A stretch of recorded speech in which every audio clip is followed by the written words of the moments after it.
Bienvenue dans ce nouveau numéro de PAF, le premier de l'année 2018. Je vous souhaite donc une excellente nouvelle année avec un sommaire très complet et des PAFeurs très compétents comme Jean-Baptiste Duclerc. Bonjour. Bonjour Patrice. Enseignant à l'université de Versailles-Saint-Quentin et pêcheur devant l'Éternel. Hein non, c'est votre passion. Oui, c'est une passion qui me prend, j'oserais dire presque autant le droit que le droit, puisque c'est vrai que je passe beaucoup de temps la nuit auprès de mes hameçons, de mes cannes. Travaillez le jour et vous pêchez la nuit. Exactement. Ce qui arrive à beaucoup de gens d'ailleurs. C'est un alibi. Bonjour Florence Mercadet, avocate au barreau de Versailles. On va parler avec vous d'ailleurs d'un recours du barreau de Versailles contre une mesure qui avait été autorisée par l'ancien ministre de la Justice, M. Urvoas, et qui consiste à mettre les gens qui sont jugés dans des cages de verre. Hein. Absolument. Stéphane Monson, bonjour. Bonjour Patrice. À l'université de Versailles-Saint-Quentin. Bonne année. Bonne année. Moi, je mange les produits de la pêche de Jean-Baptiste. Je ne pêche pas, mais vous envoyez les autres pêcher. Voilà, je déguste. Vous êtes une sorte de patron. Donc, on peut le dire, on y reviendra.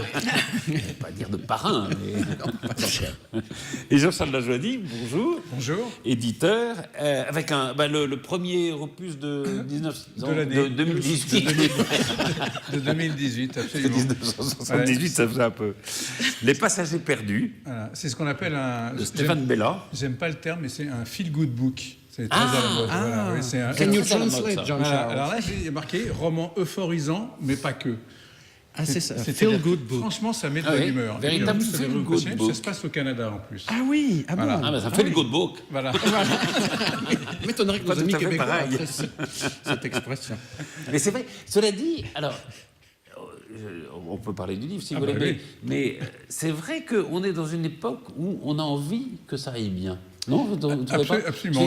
Je pense que, par exemple, regardez les émissions de débat, pugnace et tout ça, les gens en ont un peu marre, j'ai l'impression, par exemple, et on a envie plutôt de choses plus positives, me semble-t-il. Nous, on le sent bien, enfin, en tant qu'éditeur, parce que bon, là donc, c'est un bouquin assez euphorisant, mais même sur les polars classiques, pour l'instant, j'ai l'impression qu'il y a une préférence pour les romans qui ne sont pas trop glauques, justement. Il peut y avoir des crimes, il peut y avoir des enquêtes, il peut y avoir des tonnes de choses, mais la surenchère d'hémoglobine, d'éventration et d'éviscération se calme un peu, et c'est peut-être pas plus mal. Quoi. Les gens ont envie de choses un peu apaisées. Quoi. Il y a d'ailleurs une enquête qui montre, alors c'est pas très nouveau, mais enfin que, par exemple, au cinéma, ce sont les comédies qui sont plébiscitées par les spectateurs. Il y a le livre de Pierre Lemaître qui avait eu le Goncourt avec Au revoir là-haut, qui s'appelle Couleur de l'incendie. C'est un livre plus gai, par exemple, que celui qui fait d'habitude. Je sais pas, je crois que vous l'avez lu. Oui. Non ? Ah, c'est un roman formidable. Formidable.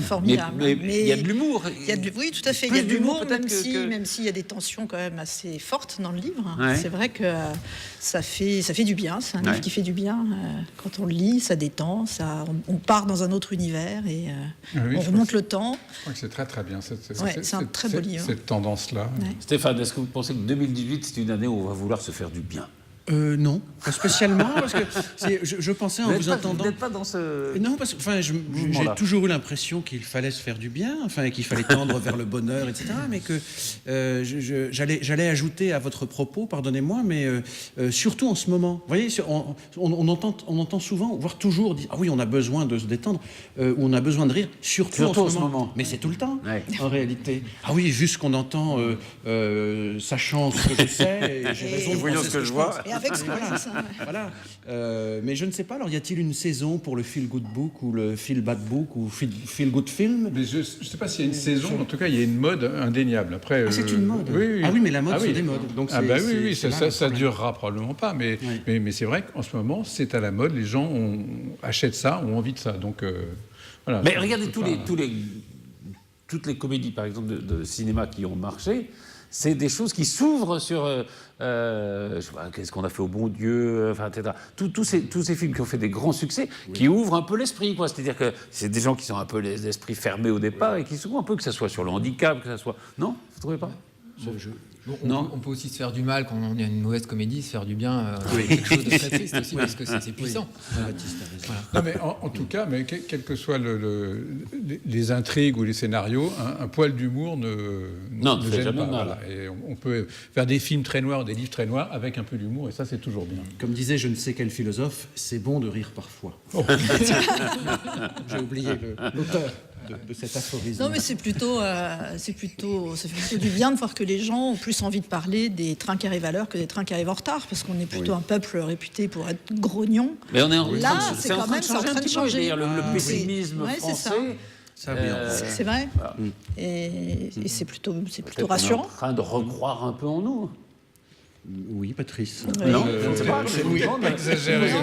Non, mais d'avoir une petite lueur au bout du tunnel. Là. Nous sommes un grand peuple, Patrice. Non, je dis ça moi au seuil de ma vie, vous savez. je cherche encore des espoirs pour me raccrocher à ce petit bout d'air qui nous tient encore debout. Eh bien, de l'humour. Enfin non, c'est pas de l'humour. Oui, attention. Je ne sais pas s'il y en avait, mais il y a eu les vœux conjoints du département des Yvelines et du département des Hauts-de-Seine. Je propose de regarder un petit sujet. Alors, c'est-à-dire qu'il y a une volonté de regrouper ces deux départements. Est-ce que c'est possible ? Est-ce que ça se heurte à une volonté politique qui est celle du président de la République de faire le Grand Paris ? On regarde le sujet et on en parle tout de suite après.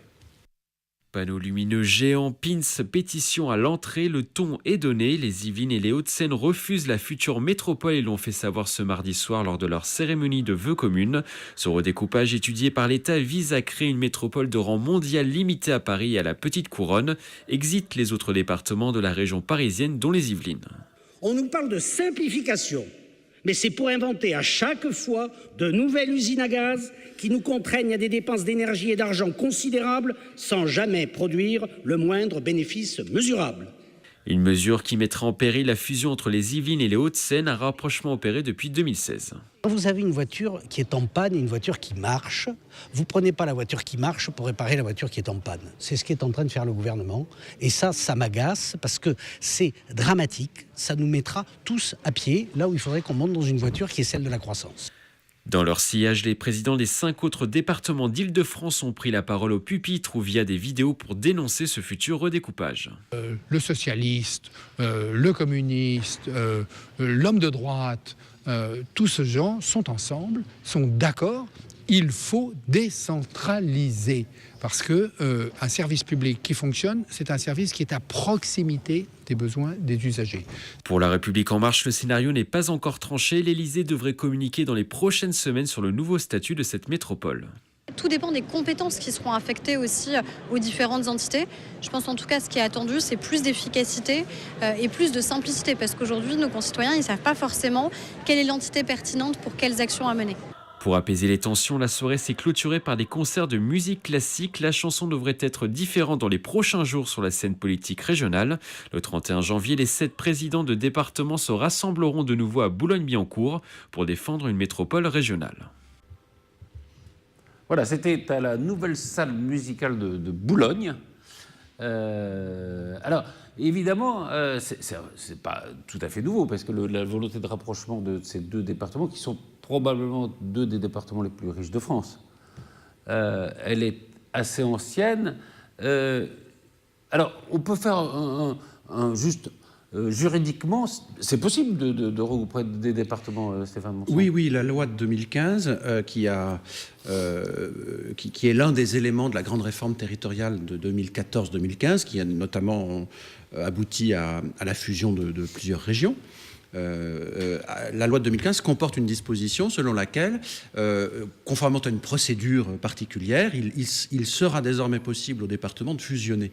Mais il faut savoir tout de même que l'État a toujours son mot à dire. Décentralisation, ça n'équivaut pas à un système fédéral ou que sais-je encore. Les collectivités territoriales sont des entités administratives, ce qui veut dire des entités soumises à la volonté globale de la loi. Et la loi, c'est l'État. Donc l'État a toujours une forme d'autorité à faire valoir, et c'est plutôt, me semble-t-il, très bien, sur ces questions-là. Donc les départements ne sont pas libres, évidemment, de s'auto-instituer ou de se dissoudre, comme on pourrait parfois le croire à entendre les discours portés par certains élus locaux. Donc il y a en effet une volonté, c'est toujours presque là encore une forme d'alibi, une volonté de simplification, de réduire les strates de ce fameux millefeuille territorial que... Alors, le monde entier nous envie. Il y a un vrai millefeuille. Là, il y a un vrai millefeuille. Alors, c'est vrai. Entre Paris, la région, oui, les départements, mais, si vous voulez, il y a la métropole. Derrière, et c'est pas un reproche, c'est au fond tout à fait, enfin, entre guillemets, naturel, il y a toujours des coups politiques à sentir derrière les discours portés par les élus, y compris les élus locaux. Ici, il s'agit de grands élus locaux.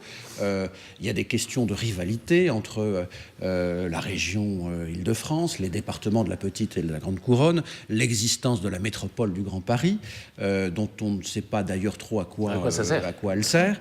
À part faire une strate supplémentaire. À part faire une strate supplémentaire. Et coûter cher. Coûter trop cher. La Cour des comptes l'a signalé il y a une dizaine de jours. Donc voilà, le paysage est d'une telle complexité que il est quand même très... il est difficile même de saisir l'objectif de tout cela.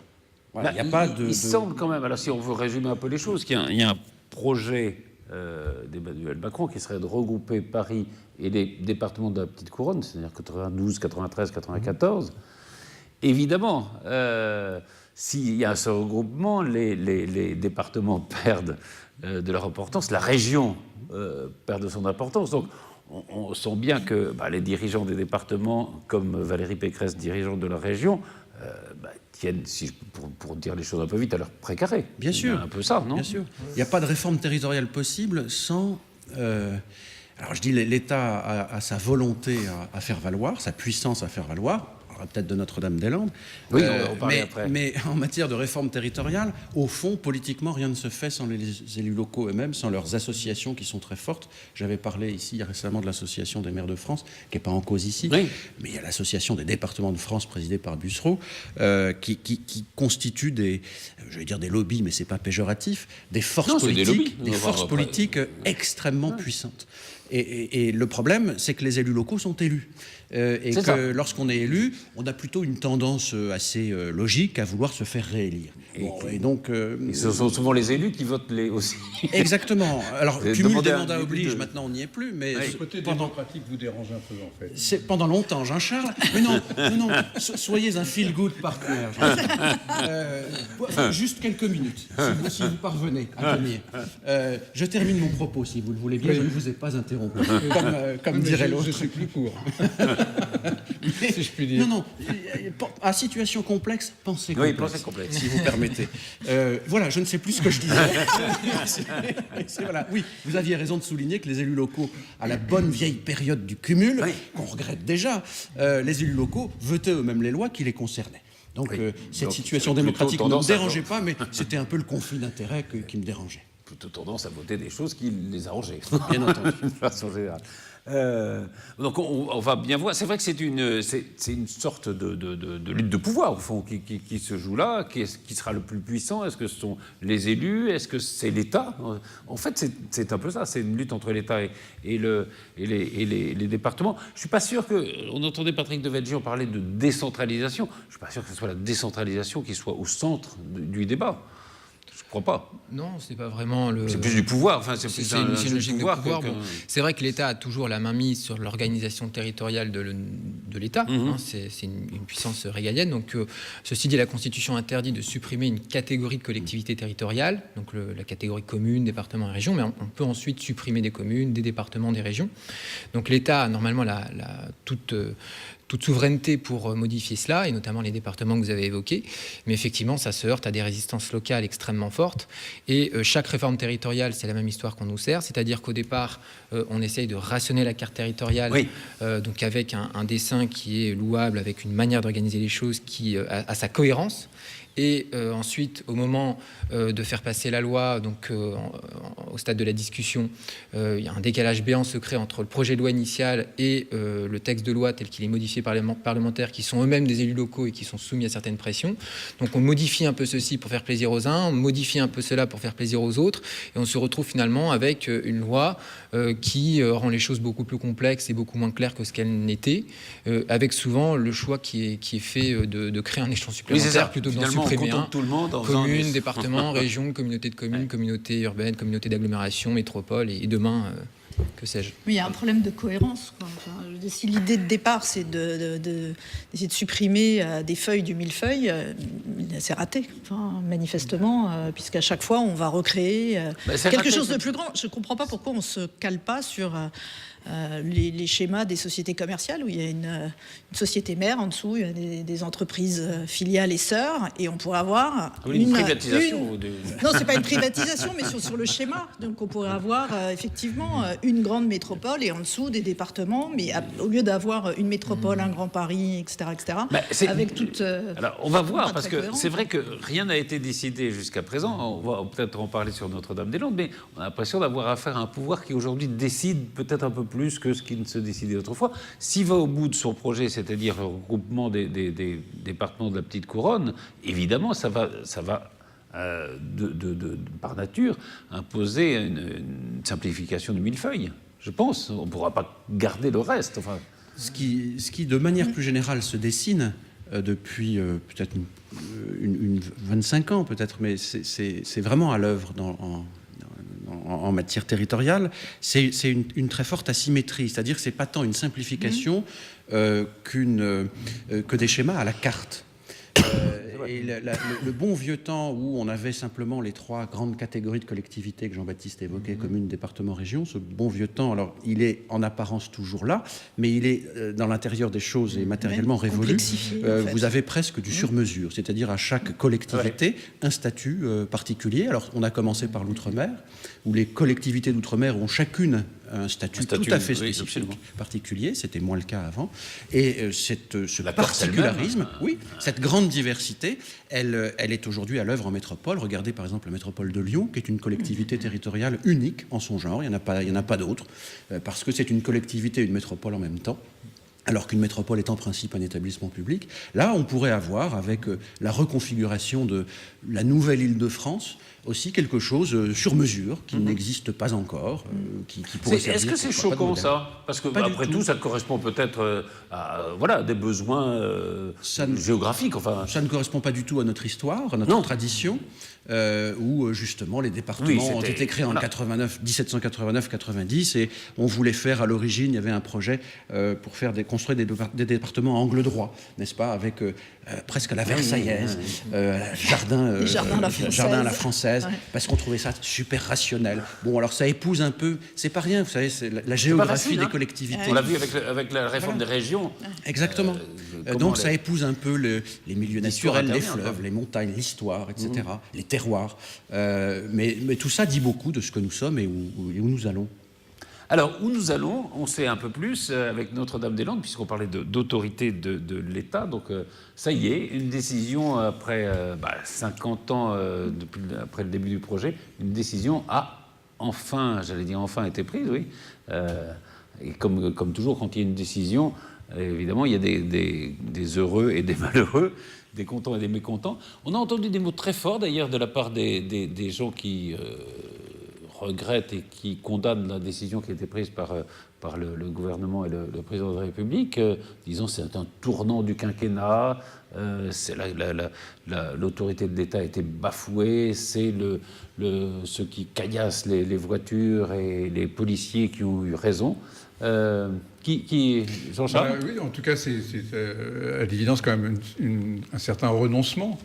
C'est-à-dire que sous une certaine pression, on renonce. On avait renoncé au portique à cause des bonnets rouges en Bretagne. Coût du truc, 1 milliard d'euros, je crois.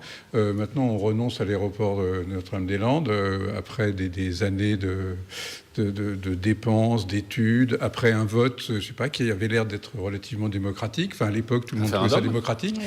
Mais bon, finalement, le vote, on s'en fout. Donc voilà, c'est curieux. Après, qu'il y ait des arguments pour et contre l'aéroport, sûrement, il y a sûrement débat, mais sur le principe, ce renoncement de l'État est quand même un peu gênant, parce que ça va encourager, on l'a bien vu d'ailleurs, tous les zadistes qui sont là à vivre un peu comme au Moyen-Âge. Enfin, c'est une sorte de régression absolue. Enfin, ils vivent dans des grottes. Enfin, ils sont là. Non, mais ils s'arrogent des droits absolument incroyables. Ils s'est installés là. Avec des ours bruns. On coule une chapeau de bête. Oui, mais non, mais ils coulent des massues et ils disent groumf. Non, mais paraît-il. Non, mais c'est la France qui fait rêver. C'est la France qui va sortir gagnante de la grande bataille de la mondialisation. Là, on voit bien Notre-Dame-des-Landes. Le futur français est absolument idéal, quoi. C'est-à-dire que et alors. Ça c'est un point de vue, mais réellement, c'est-à-dire que les types s'arrogent des droits sur des terres qui ne leur appartiennent pas, coupent des routes. Enfin, je veux dire, ça fait quand même, je crois, 5 ou 6 ans qu'une route nationale est bloquée. Et je veux dire, on est en France. Enfin, on se croirait dans un pays sans foi ni loi. Non, mais ça, c'est pas récent. Mais non, mais c'est pas la décision qui vient d'être prise, qui vient d'entraîner la présence de ces gens-là. Non, mais on a cédé face à ça.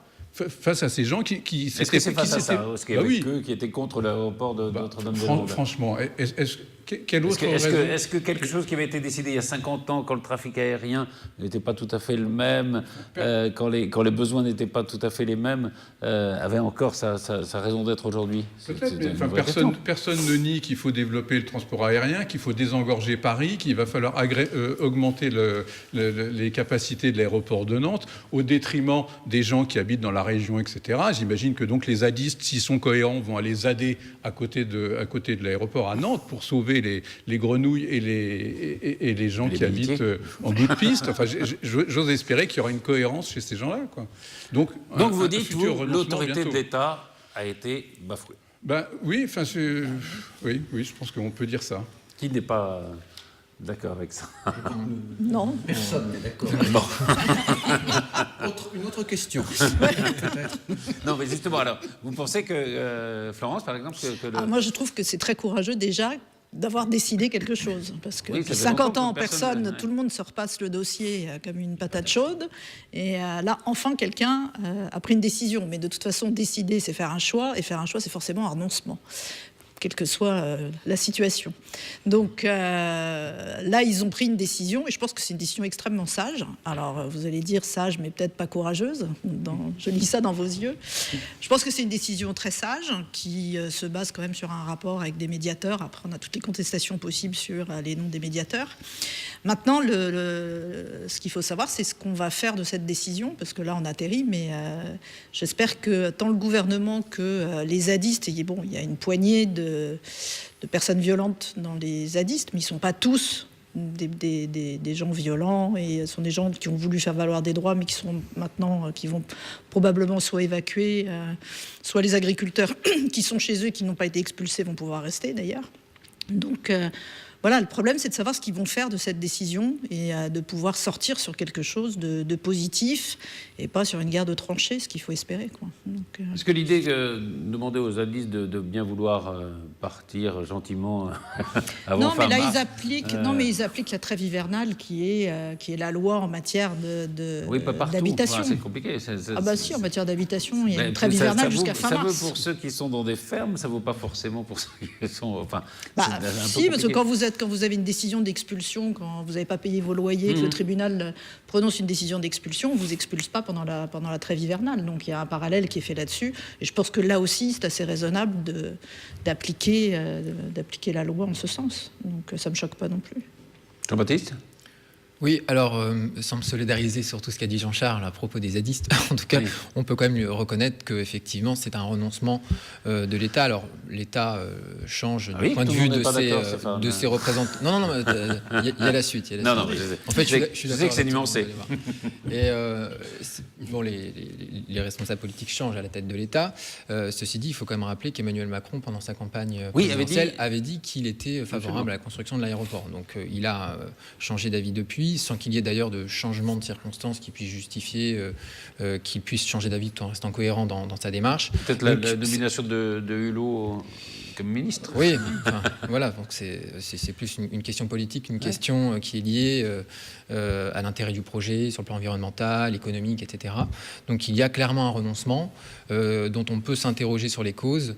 Est-ce que si on n'est pas à la tête de l'État et connaissant la cote de popularité montante d'Emmanuel Macron, le plus simple n'était pas, d'un point de vue politique aussi, de ne pas s'embarrasser avec ce genre de dossier dont on a vu pendant des années qu'il était extrêmement brûlant, qu'il crée des complications et qu'il pouvait aussi porter atteinte à l'autorité de l'État et générer des problèmes extrêmement importants. Nicolas Hulot était aux responsabilités, donc il a certainement exercé une pression au moins implicite sur le chef de l'État. Quand même, mais c'est vrai que ça aurait été compliqué pour lui d'accepter une solution inverse. Ça a peut-être été aussi une condition au maintien de Nicolas Hulot aux responsabilités. Je m'interroge parce qu'il n'y a pas vraiment, en tout cas, d'éléments qui me donnent à croire que Emmanuel Macron a pu changer de... Il y a eu le rapport quand même. On fait toujours un rapport pour justifier après ce qu'on a décidé avant. Prendre une décision, c'est toujours décider le moindre mal, peut-être aussi, parce qu'il n'y a aucune bonne décision en réalité dans cette affaire.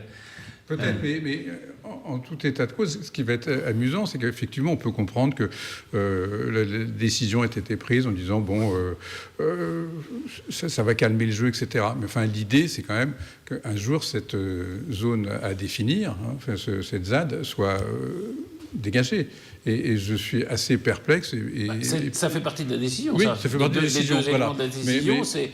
Un, on ne fait pas l'aéroport, et deux, on dégage... Revoyons-nous après la trêve hivernale, et même dans 6 mois, et je vous fous mon billet, que ça sera toujours dans le même état. Ils n'auront pas dégagé, et on n'osera pas... alors vous allez envoyer la police, qu'on dira oui, mais c'est dangereux, machin. L'histoire de Rémi Fraisse, ils sont très violents, ça va être compliqué.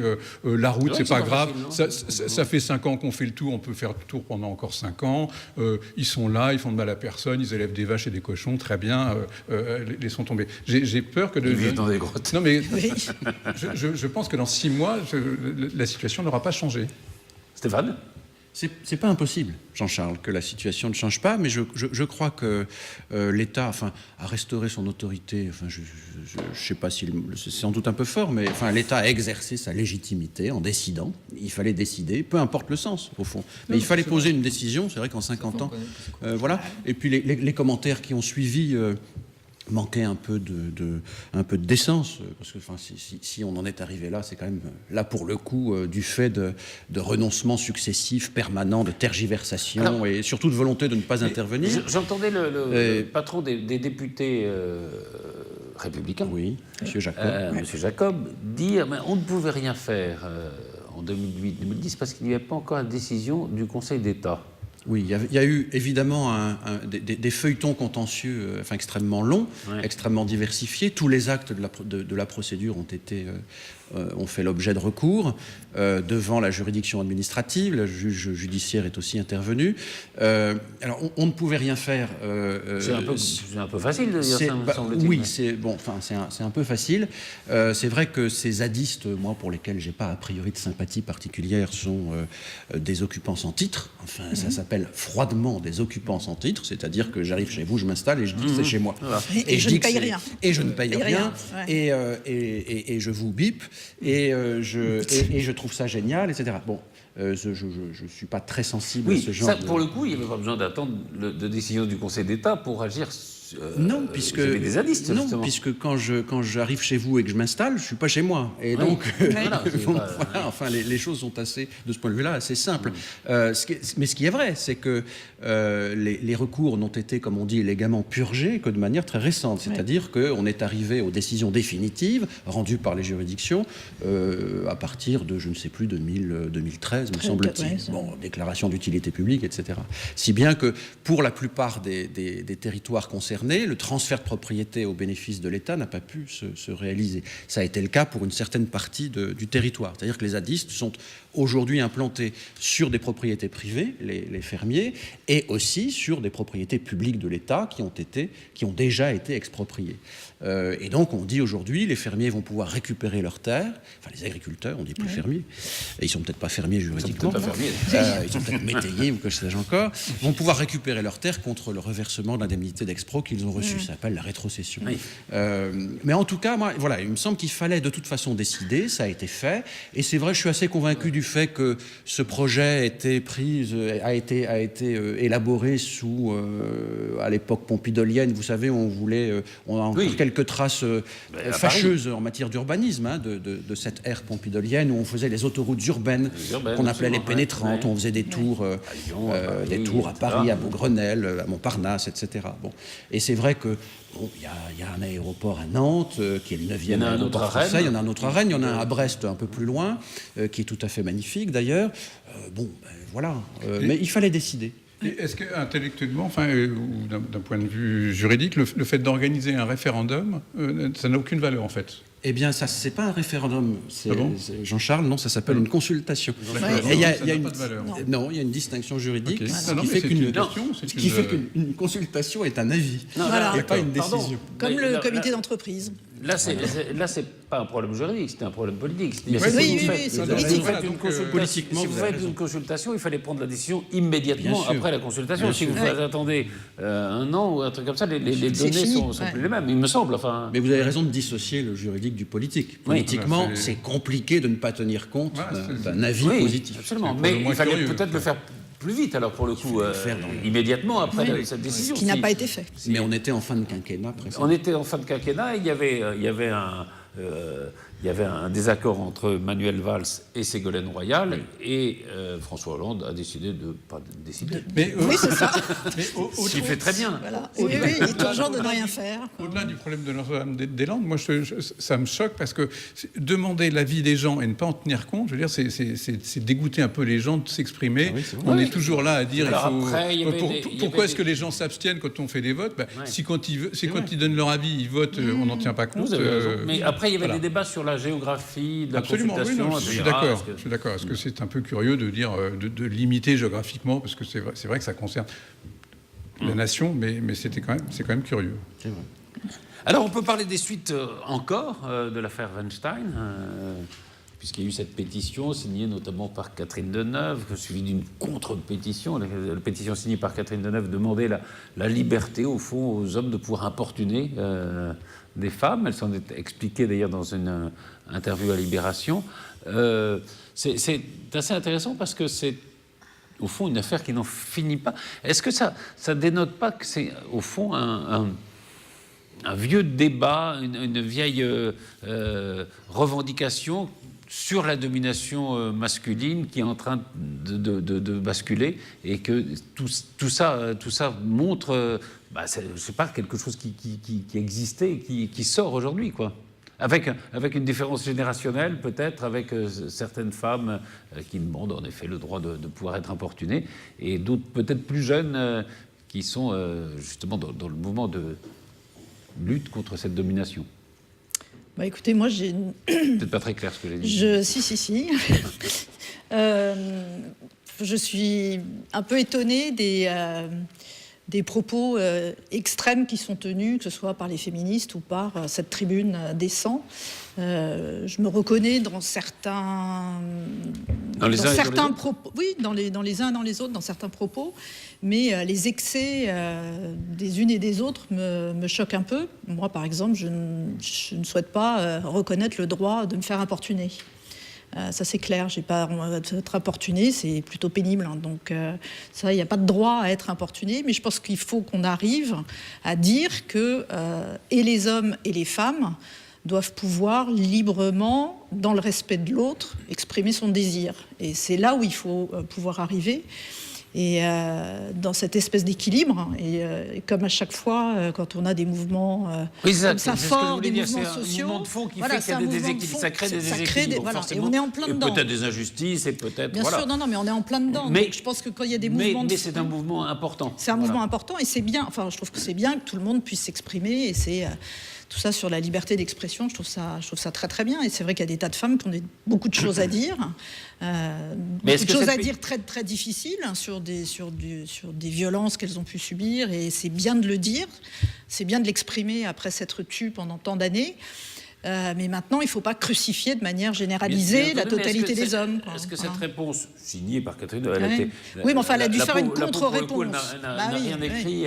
Peut-être qu'il ne faut pas signer des pétitions qu'on n'écrit pas, c'est autre chose. Mais est-ce que ça ne vient pas un peu à contre-temps, justement? Parce que, justement, est-ce qu'il n'y a pas ce mouvement de fond qui, en effet, est peut-être déséquilibré, en effet, peut-être produit un certain nombre d'injustices, mais qui est un mouvement que rien n'arrêtera? Est-ce que dire le contraire aujourd'hui, ça ne pas agir un peu à contre-temps? C'est pas forcément dire le contraire, parce qu'elles disent pas totalement le contraire. Elles affirment que il faut arrêter les abus, donc condamnant le viol, condamnant tous les problèmes d'harcèlement sexuel. Ce qui est formidable dans cette tribune, et là-dessus tout le monde est d'accord, c'est la dénonciation de ce puritanisme vis-à-vis de l'art. Et ça, je crois que tout le monde est d'accord pour dire que c'est un véritable. Oui, l'art et la morale, c'est deux choses différentes. Voilà. Non, mais le problème, c'est qu'aujourd'hui, on se rend compte aussi que la morale, elle rentre un peu partout là où elle ne devrait pas être, et il faut vraiment se battre sur ce point-là. Ça fait partie des débordements. Mais c'est bien. Il y a un mouvement de fond. De l'autre côté, il y a des gens qui expriment. Je trouve que c'est très bien. Il y a une ébullition que je trouve très intéressante. Et puis, il en sortira quelque chose. Et ce qu'il faut, c'est qu'il en sorte quelque chose d'un peu équilibré et de liberté et d'égalité dans l'expression du désir et dans le respect de l'autre. C'est vers là que tout le monde, et je pense que tout le monde sera d'accord là-dessus. Je suis tout à fait d'accord avec Florence, mais j'ajoute sur l'irruption de la morale dans tous ces débats, c'est que cette tribune, on peut tout à fait comprendre, mais je respecte les gens que ça choque, je comprends ceux qui la soutiennent, etc. Mais ce qui m'a profondément déplu, c'est que peu de gens attaquent Catherine Deneuve, peu de gens attaquent les 100 personnes. La seule personne qui est véritablement attaquée dans cette tribune, c'est Brigitte Lahaie, qui est traitée plus bactère, comme c'est une ancienne actrice porno. Alors elle n'a même pas le droit de parler. C'est-à-dire que toutes les féministes... Elle a parlé.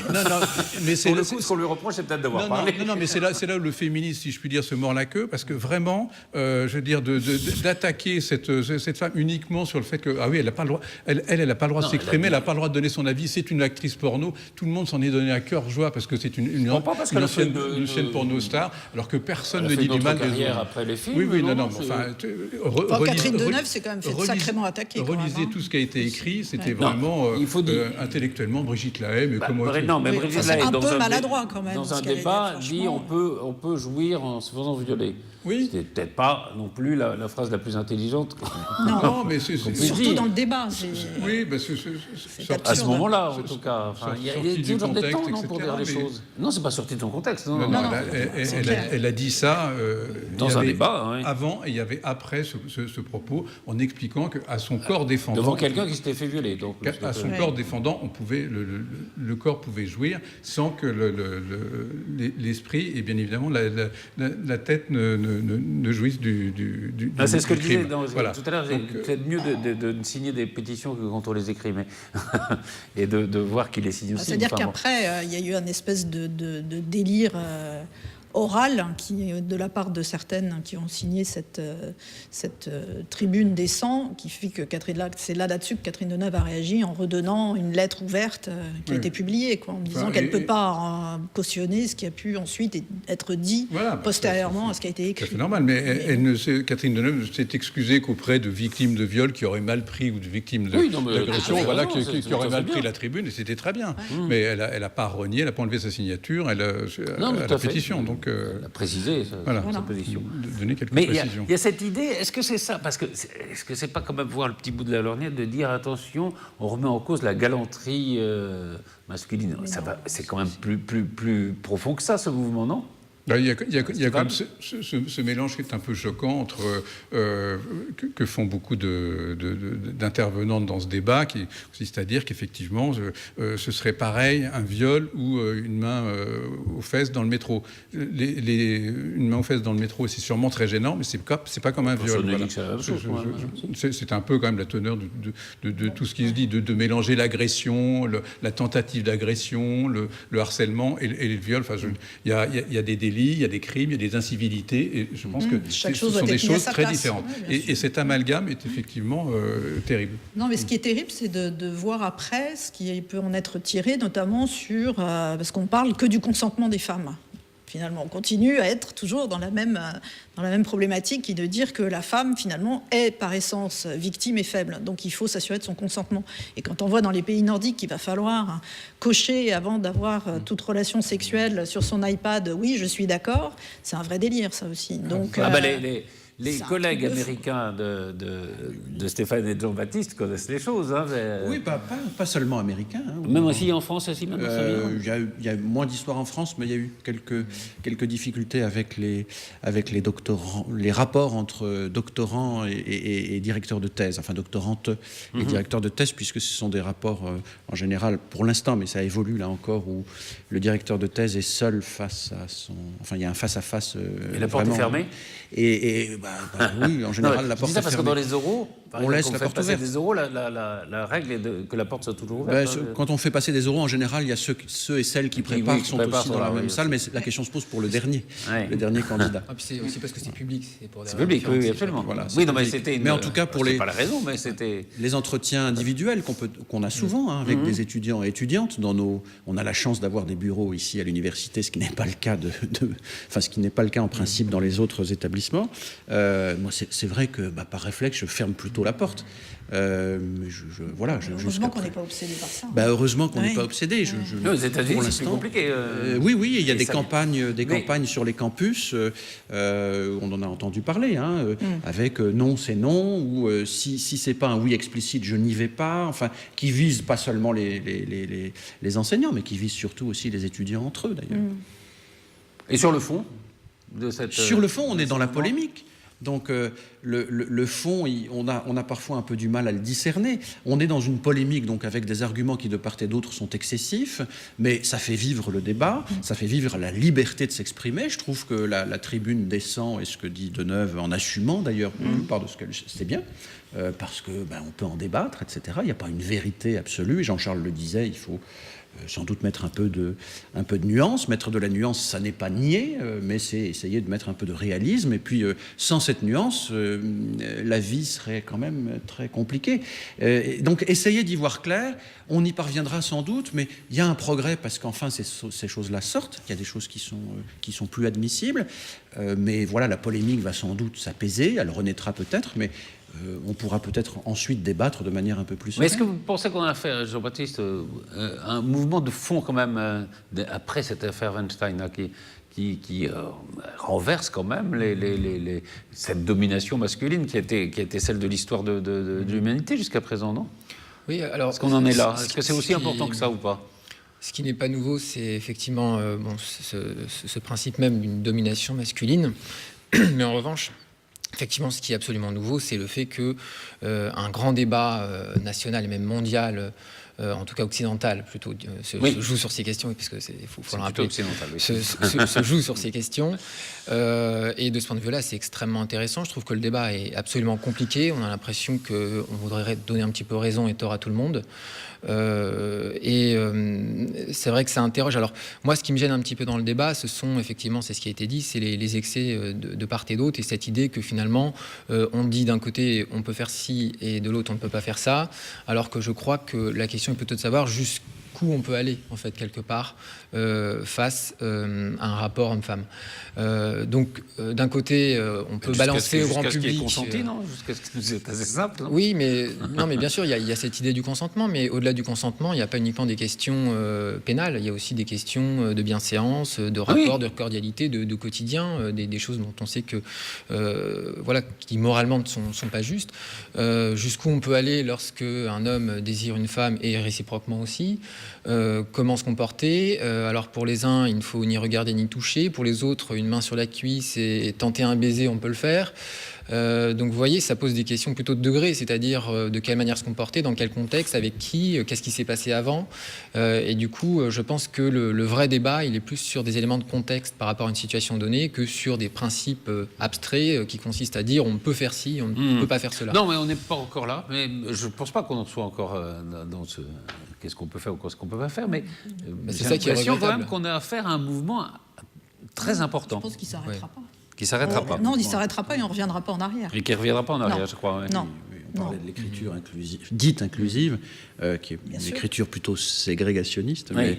Mais voilà, il y a de multiples indices. Il y a des indices. Avec en effet probablement des erreurs, probablement des exagérations, probablement des injustices. Oui. Mais dans toute révolution, entre guillemets, il y a toujours ça. Oui. Souvenez-vous des méthodes éducatives dénoncées quand Najat Vallaud-Belkacem était au ministère, par la manif pour tous, etc.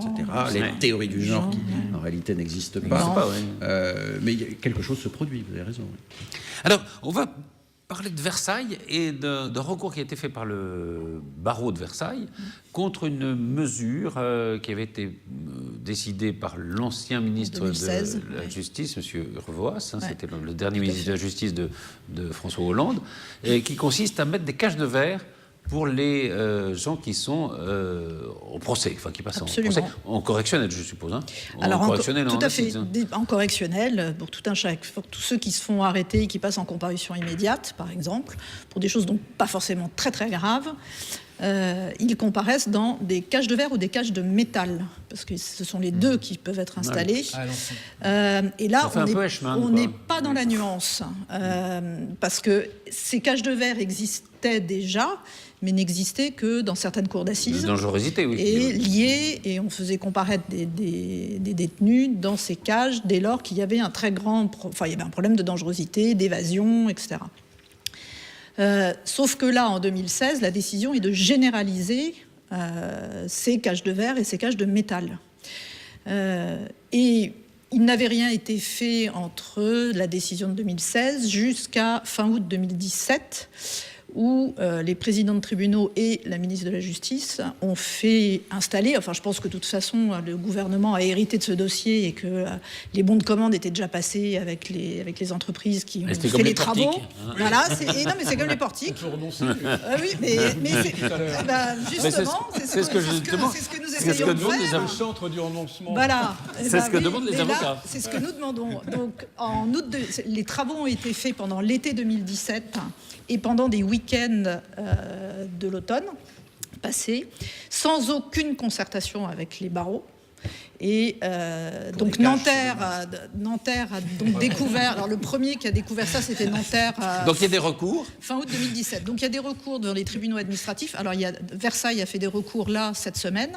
Un devant le tribunal administratif qui a été plaidé lundi, un autre devant le tribunal de grande instance qui a été plaidé hier. On attend les décisions. Celui devant le tribunal administratif, donc ils ont attrait le ministre de la Justice et le président du tribunal pour qu'il leur soit fait ordre de retirer les cages de verre.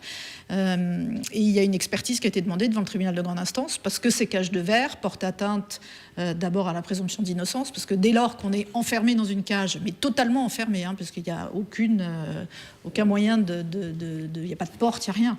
Donc on est déjà dans un autre monde. Une sorte de présomption de culpabilité. Plus que ça même. On est déjà coupable. Je veux dire, être enfermé dans cette cage-là. C'est des avocats. Vous voyez comme ils sont. On est déjà plus.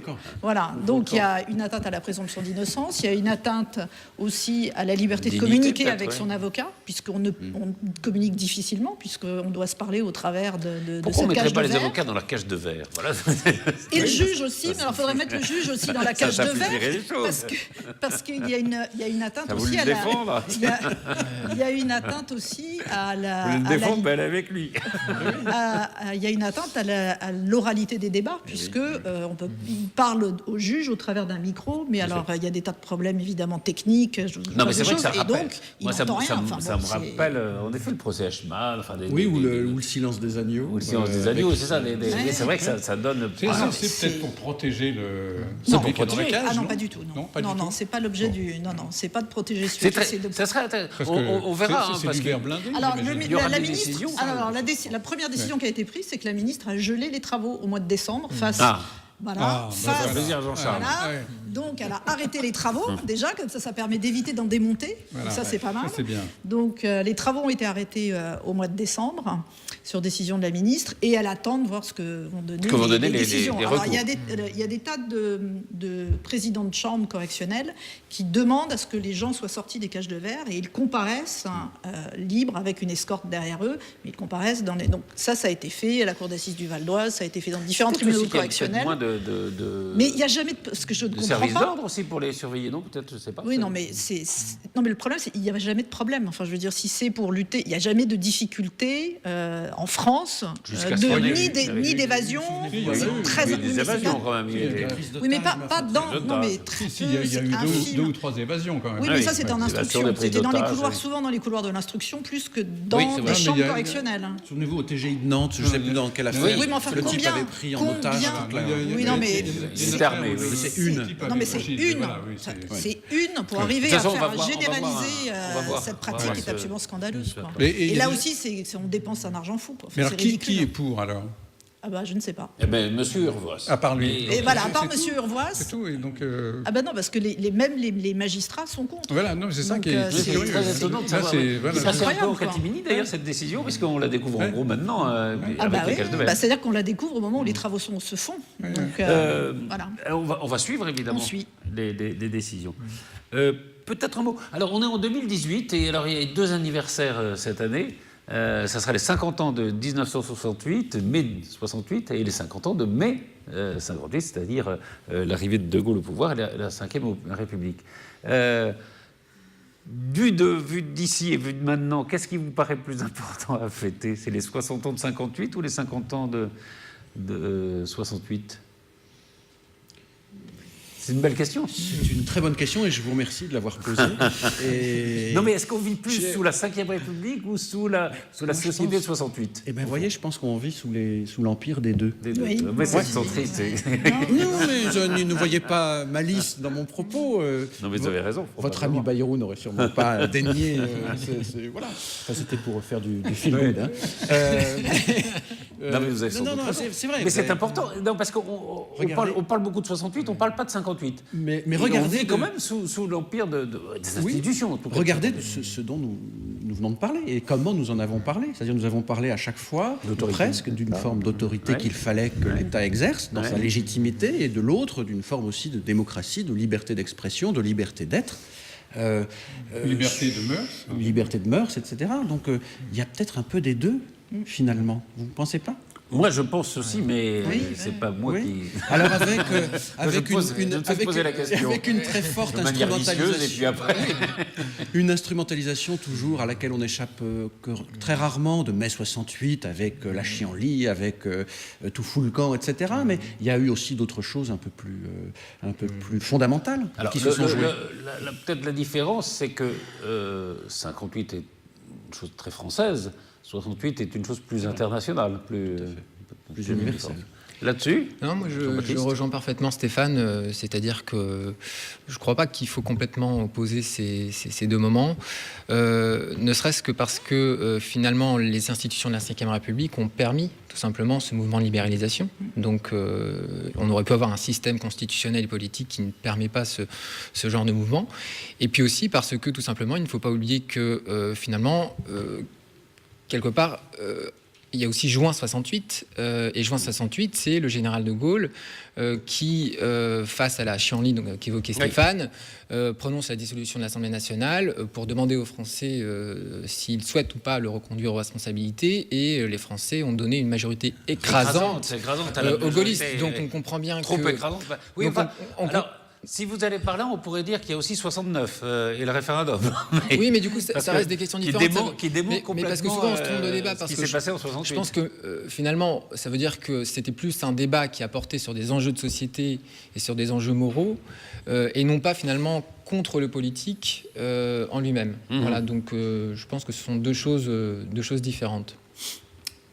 Écoutez, mai 58, ça a permis d'éviter la guerre civile et d'asseoir nos institutions. Et mai 68, c'est l'ouverture du boulevard du libéralisme qui fait qu'on est ce qu'on est aujourd'hui. Et donc c'est, oui, curieusement, vous avez raison. Curieusement, c'est ça. Curieusement, c'est plutôt, c'est plutôt ça. Dans le libéral libertaire, c'est plutôt le libéral qui a gagné. C'est le libéral qui a gagné, et avec cette défense de l'individu. Et avec des gens qui ont pris le pouvoir, au fond. Oui, et cette défense de... j'ai le droit, je fais ce que je veux dès lors que je ne on en parlera fais peut-être. pas. Il y a un livre qui parle de la génération J'ai le droit, on en parlera peut-être une prochaine fois. Mais ça, c'est assez intéressant. Donc, je pense que mai 68 fait on est ce qu'on est parce que mai 68 est passé par là sur l'ouverture du libéralisme et plus d'individualisme que de collectif, finalement. Jean-Charles ? Moi, je trouve que les deux dates sont absolument passionnantes. Ce qui m'intéresse le plus, c'est effectivement 68. Ce qui en a découlé, ce qui n'en a pas découlé, l'héritage de 68, où on en est maintenant 50 ans après. Effectivement, c'est un vaste débat. Il y aurait beaucoup de choses à dire, à regretter. Surtout que c'est la fin maintenant. C'est la fin de la génération de 68. Voilà, exactement. On passe à une... Je pense pour la première fois, on a eu un président qui n'est pas connu, en gros 68. Voilà. Et je reviens alors aux institutions, et très bizarrement, parce que jusqu'à présent, jusqu'à l'élection de Macron, tous les gens qui essayaient d'espérer quelque chose qui parte de cette coupure droite-gauche disaient il faut un changement des institutions, il faudrait revenir vers plus de parlementarisme, etc. Les élections de 2017, c'est bien ça, on prouvait au fond le contraire, que donc les institutions de la Ve République sont assez plus souples, peut-être qu'on ne le pensait. Oui, elles sont, je sais plus, c'est un professeur que j'aimais beaucoup, qui disait, elles sont plastiques. Les institutions de la Ve sont plastiques, c'est vrai qu'elles sont souples, elles ont montré... Alors, il y a eu 23 ou 24 révisions, d'accord, de la Constitution, mais elles montrent leur robustesse. C'est vrai que la 6e République, aujourd'hui, on en parle un peu moins, ça reviendra peut-être, mais ça montre, la très forte adaptabilité de cet appareil constitutionnel qu'on pensait plutôt rigide en 58, au moins, oui. Jean-Baptiste, là-dessus, moi je trouve que en tant que citoyen plus qu'en tant que constitutionnaliste, qu'on a un système constitutionnel absolument formidable. Moi je suis absolument hostile au passage à... oui. D'abord parce que vous faites un cours de droit qui s'appuie là-dessus, donc ça vous évite de le changer. Sinon vous pourriez plus aller pêcher. De nuit, mais Jean-Baptiste pêche de jour. Plus aller pêcher. J'avais pas pensé. On va commencer cette émission par la pêche, on finit par la pêche. Ceci dit, c'est pas tout à fait vrai, parce que la 6e République qu'on nous vend, c'est une République qu'on a connue pendant des décennies, sous la 3e, la 4e, et que finalement on veut revenir à un système d'hypertrophie du Parlement par rapport à l'exécutif, et je crois qu'en France ça ne fonctionne pas, et que je suis d'accord pour ce système, mais uniquement si on le met en place en Suisse. Merci. Merci de cette conclusion. Merci beaucoup Jean-Baptiste Duclercq, Florence Mercadet, Stéphane Monson et Jean-Charles Lajoie, et à très vite pour un nouveau PAF.